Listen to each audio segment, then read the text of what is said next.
السلام عليكم. الفاتحة.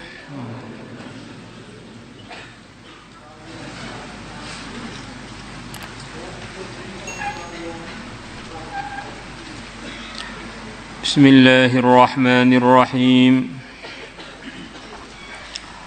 وعن أبي هريرة رضي الله عنه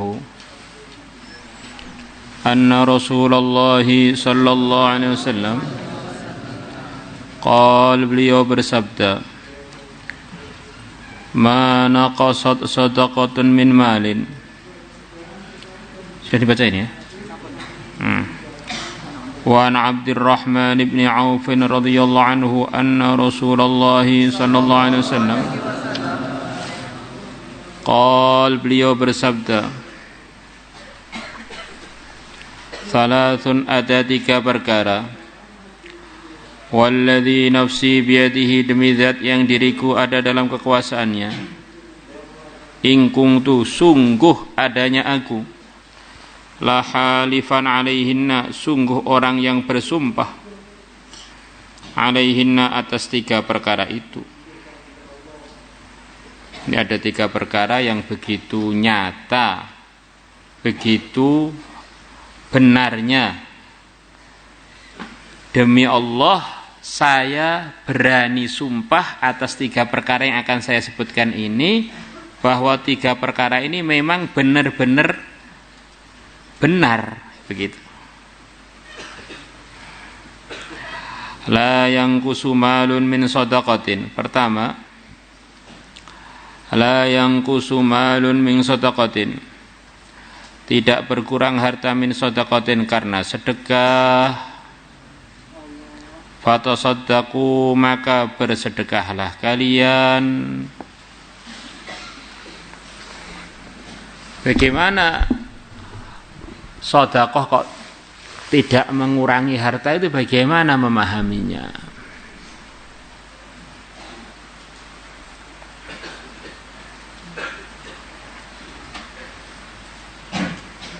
Ada beberapa pemahaman, sebagian sudah kita terangkan.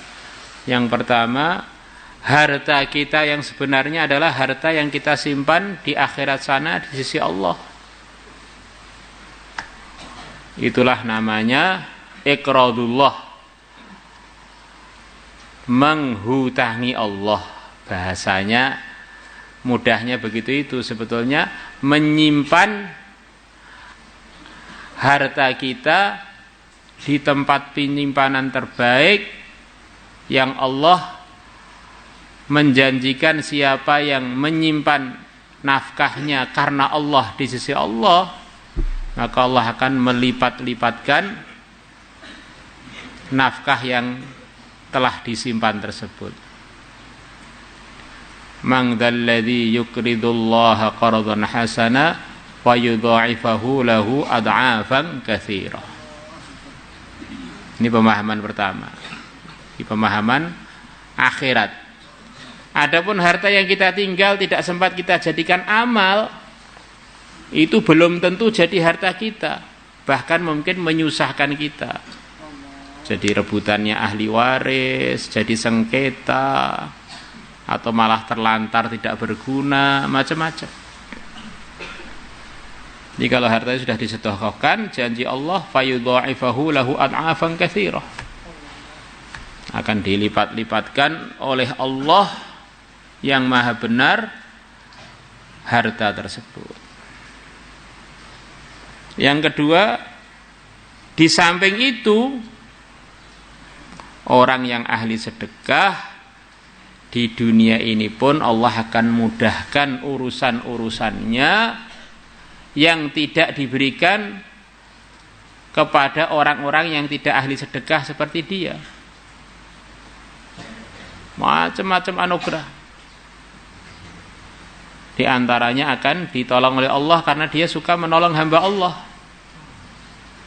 Ya, kalau sudah ditolong oleh Allah, di antara bentuk pertolongan ya harta itu tidak malah menjadi sedikit, tambah lagi ada asbab-asbab yang datang pada dia, hartanya tambah barokah, bahkan tambah banyak, lipat-lipat.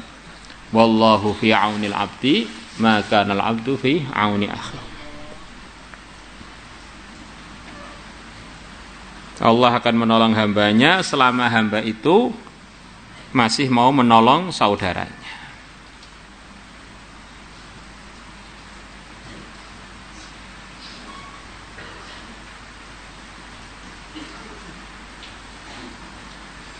Kemudian di antara anugerah Allah kepada orang yang bersedekah, as-shadaqatu tadfa'ul bala'a. Sedekah itu adalah menolak musibah. Sedekah itu menolak musibah. Akhirnya orang yang bersedekah itu mau jadi petani, petaninya selamat dari musibah. Jadi pedagang, perdagangannya selamat dari musibah, punya bisnis ini selamat dari musibah, dan masih macam-macam anugerah lagi dengan sebab orang itu sedekah di dunia ini sebelum di akhirat. Wala ya'fu 'abdun 'an madlamatin, dan tidak memaafkan seorang hamba pun an madlamatin dari sebuah kezaliman. Dia dizalimi kemudian dia memaafkan. Dia dizalimi kemudian dia memaafkan. Illa zadahullah, kecuali pasti Allah akan menambahkan kepada dia biha dengan sebab madlamah yang telah dia maafkan tadi. Izzan, kemuliaan, yaumal qiyamati, pada hari kiamat. Di orang itu kalau memaafkan kezaliman yang telah tertimpakan kepada dia, hari kiamat akan dimuliakan oleh Allah.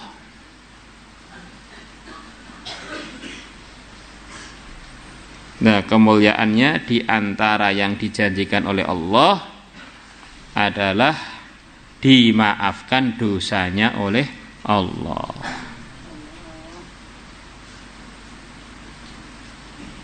Dosanya dimaafkan oleh Allah.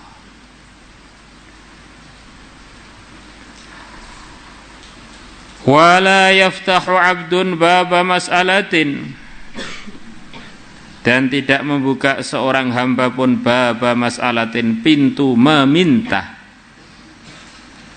illa fatahallahu alaihi, kecuali pasti Allah akan membuka atas dia baba fakrin, pintu kefakiran, pintu kemiskinan. Jadi Islam ini diantara ajarannya kepada umatnya adalah supaya dia ini selalu dalam posisi yang paling menguntungkan dirinya di sisi Allah. Di antaranya adalah mengajari kepada si kaya, si miskin, si sedang-sedang aja untuk punya kebiasaan memberi, bukan meminta. Waktu Ramadan sekian banyak hadis kita baca, oleh orang memberi buka puasa kepada orang yang puasa, maka dia dapat pahalanya orang yang puasa tersebut sempurna tanpa mengurangi pahalanya yang puasa. Walaupun dengan memberi buka 1 teguk air. Nah, memberi. Bagaimana cerita dalam hadis bahwa sedekah itu kalau diterima oleh Allah, walaupun secuil roti, menahan atau memadamkan murkanya Allah.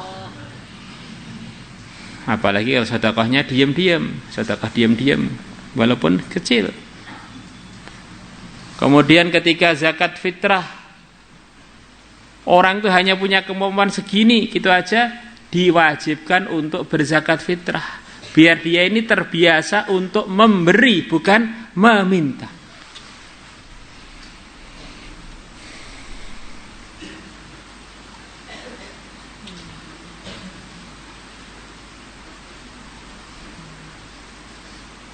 Maka begitu kita ini balik, di antara aturannya kita ini seharusnya sudah nggak meminta pada orang tua, tapi mandiri untuk cari nafkah sendiri.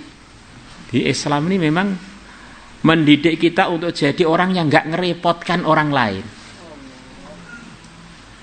Nah, orang tua membiayai kita ini adalah bagian dari pahalanya orang tua membiayai orang yang sedang belajar.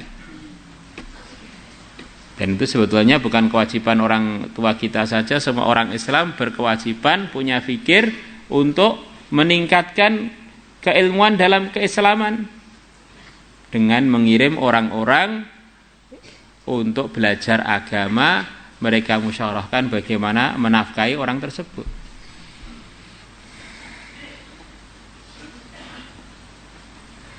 Maka kalau orang itu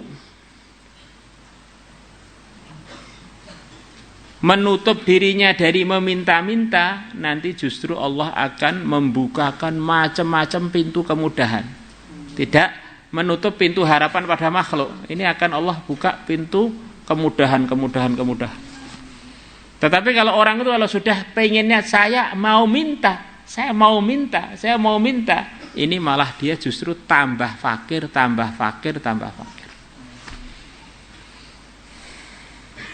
Dan tidak membuka pun seorang hamba pintu minta-minta,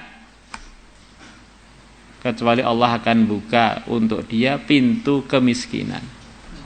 Nah itu ada pengemis Pak, kaya raya, simpenannya ratusan juta, ini tetap aja kan pengemis. Nah, peminta rendah, bukan orang yang mulia. Maka dibahas dalam kitab-kitab fikih bahwa bagi laki-laki terutama ini bahasannya, kok badan dia sehat, mampu bekerja, itu sebelum dia tidak makan tidak minum 3 hari 3 malam sampai khawatir mau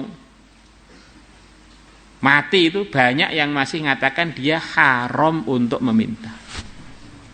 Coba dipelajari lagi dalam Ihya, dalam itu.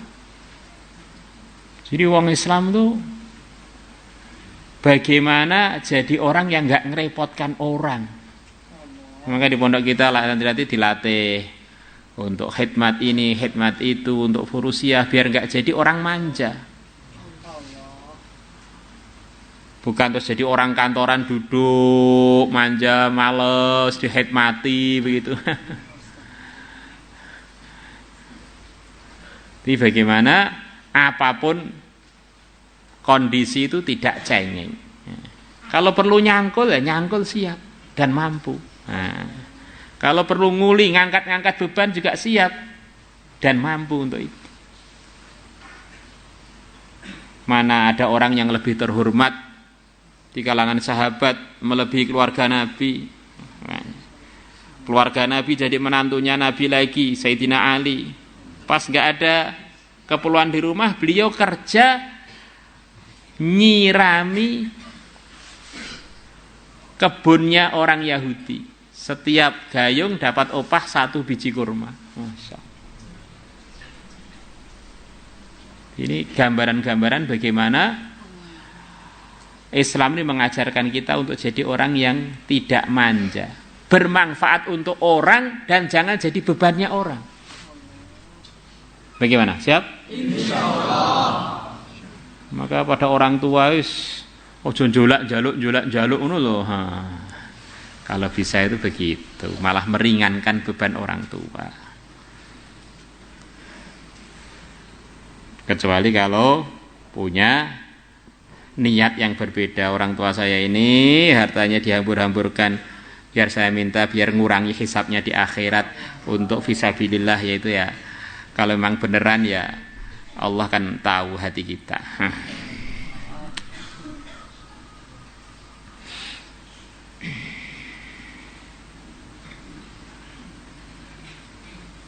Rawahu Ahmad wal Bazzar wa Abu Ya'la wa ahadu asanidihim la ba'sa bihi. Salah satu sanadnya beliau-beliaunya la ba'sa bihi, tidak ada bahaya dengannya, maksudnya layak untuk pakai.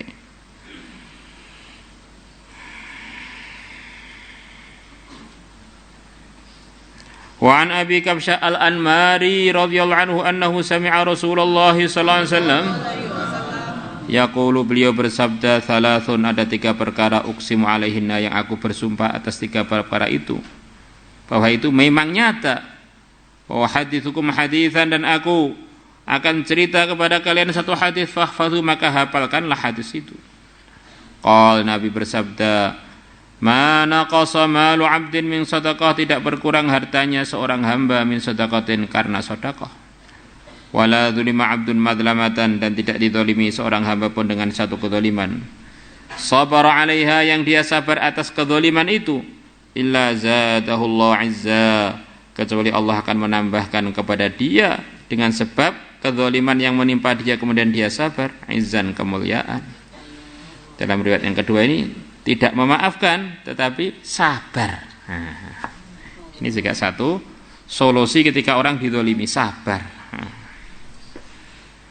Wala fataha 'abdun baba mas'alah, dan tidak membuka seorang apapun pintu meminta, illa fatahallahu alaihi baba faqrin, kecuali Allah akan membuka atas dia pintu kemiskinan.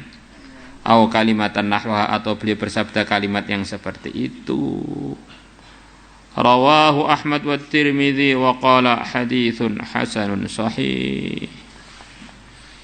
Maulaya salli